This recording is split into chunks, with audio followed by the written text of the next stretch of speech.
Mother's day উপলক্ষে আমার ছোট ছেলে কেক পাঠিয়ে দিয়েছে আমার জন্য।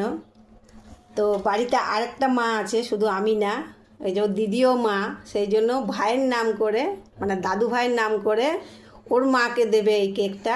সেই জন্য দিদি মানে ওর বৌদি, ওর বৌদির জন্য এটা পাঠিয়ে দিয়েছে, কারণ ওর বৌদিও একটা মা। সেই জন্য আমার জন্যও পাঠিয়েছে, ওর বৌদির জন্য একটা পাঠিয়েছে। আর এইদিকে ছোট্ট মতন একটা কেক আছে, এটা ভেঙে গেছে, তো এটা ভাইয়ের জন্য পাঠিয়েছে, মানে আমার দাদু ভাইয়ের জন্য।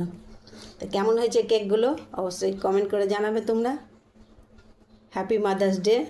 আর কালকে আমার বড় ছেলে জহরতলা মন্দির গিয়েছিলাম, তো সেখানে আমাদের সকলকে দুপুরবেলায় খাইয়েছে।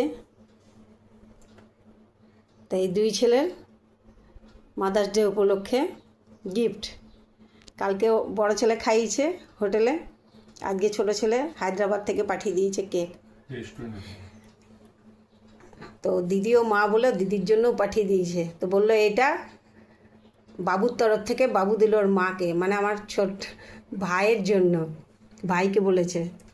এই যে ভাই একদম হাত দিয়ে কেকটা নেবার জন্য কেমন করছে দেখো। ভাই কেক খেতে খুব ভালোবাসে, কিন্তু ওকে দেওয়া যাবে না, ও খেলে পেটে ব্যথা করবে। বাই।